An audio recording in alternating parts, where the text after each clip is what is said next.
Hey, before we begin today's video, let's talk about our sponsor, Raid World War II. The guiltiest of guilty pleasures. On the 31st of May 2018, it received its last update. It's been a hell of a long time since then. If you excuse me, I actually want to read an excerpt from my 1.0 review of the game. I feel like it's very important. At the very least, I would say keep this game in mind and check back in every now and then. More new content is on its way, and LGL seems to be looking to take the route of major expansion packs versus little DLCs. If you're not sold now, give it a few months to get itself grounded and build itself up, and then ask yourself if it's worth it now. Don't waste your fucking time! Raid World War II is a game I absolutely love to hate. It's the Birdemic of video games, honestly. Developed by a seemingly totally dissolved Lion Game Lion, may they rest in peace if that's the case, this was a dirt cheap attempt by Starbreeze to corner a new market, the 4-player co-op survival objective-based kleptomaniac FPS subgenre. Wait a minute. Why are we making this? Why are we competing with ourselves? Why don't we make this an expansion to Payday 2 or something like that? That was the cry from within Lion Game Lion during Raid's development.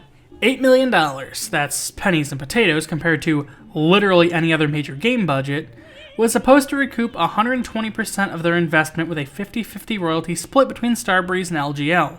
That is to say, the companies dump a total of $8 million into the project, it sells about 350,000 copies to earn the two companies an expected $9.6 million, and then extra $0.8 million Starbreeze pockets would go towards development on Overkill's The Walking Dead.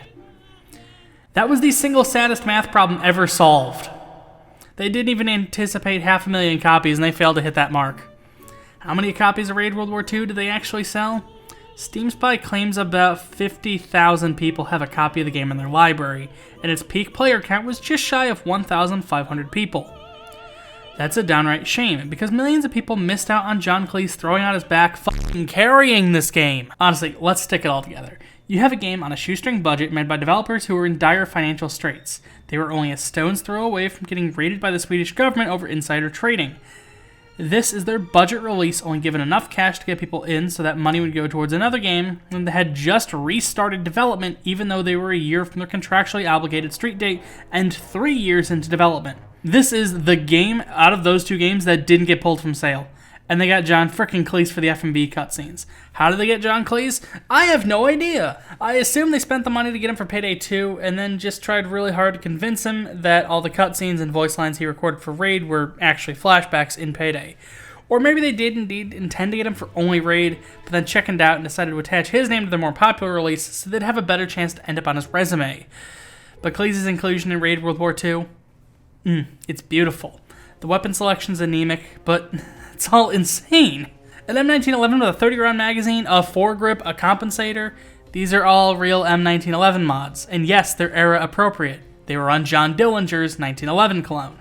The M1 gets a gigantic banana magazine sticking out of its bottom, and it looks ridiculous, and it sounds ridiculous. But it's way less ridiculous when you consider the M14 also has a similar magazine, and that was intended to be a modernization of the M1. These weapons are sinful as shit, but it's all rooted in some twisted form of accuracy, and it really imagines my dragons. What is the tone of this game? I mean, it's not really taking itself seriously, but it's not a parody of World War II. Sure, we see Hitler playing with chess pieces like action figures, we watch him throw pencils at his right-hand man or whatever, they wrote an entire absurd comic book for pre-ordering maniacs like me. You can get a solid gold M1 Garand and a solid gold bomb for deluxe edition purchasing lunatics like me. And if you're an absolute buffoon, you do a video celebrating this beautiful, wonderful train wreck of a game in 2020, even though literally nobody thought about this game in the year prior. The 2016 trailer for Raid shows us an entirely different Raid than the Raid we got. Look at the striking high contrast cinematography, the strange, off-putting masks everyone wears. Listen to that oppressive Mick Gordon-esque industrial rock.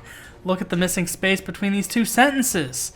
This is probably one of my favorite game trailers ever. It's up there with the Crawl trailers. It perfectly captures the tone, it tells you what you need to know about the characters and the setting, and it gets you hyped to play the game. The game that looks and sounds nothing like this, for some reason. The next two trailers were just John Cleese walking around a set and yelling about how things are. The gameplay trailer has gameplay. They try to make the game look more amazing than it actually is, and I appreciate the ambition. The intense coloration of the original trailer is gone, and instead it's more or less Payday.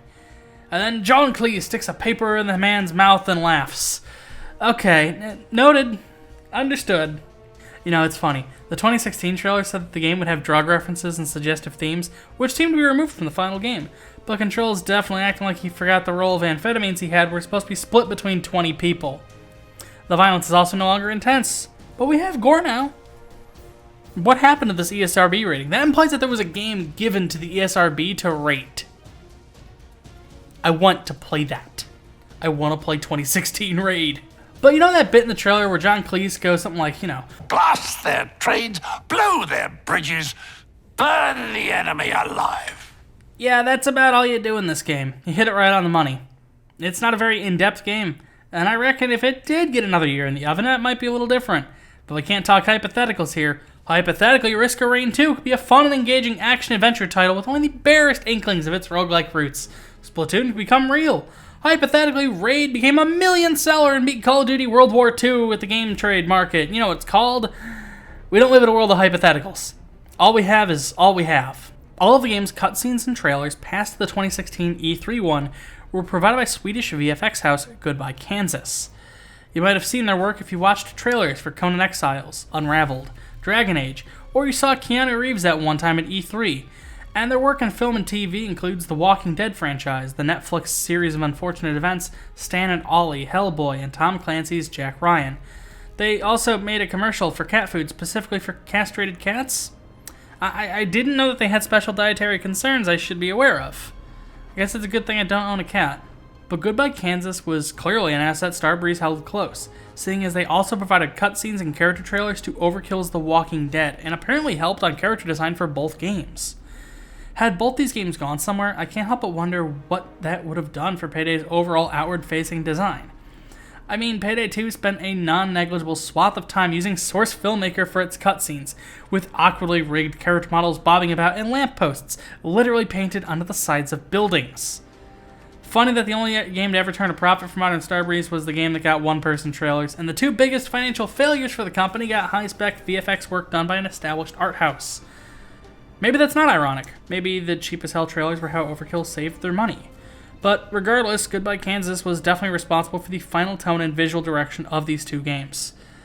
But let's focus on the one that you can still purchase with human money for the time being. What killed Raid World War II? I mean, the same thing that's going to kill every single multiplayer game at some point in time, and that isn't simple hardware deactivation or DRM related. It's a lack of player concern. The player base for Raid World War II wasn't a small but dedicated squad. It was the same people who had already plugged dozens of hours into Payday in some form. It was people who didn't actually know why they bought the game because it's very similar in gameplay to a game they already bought, down to things like movement speed, jump physics, and overall gun feel.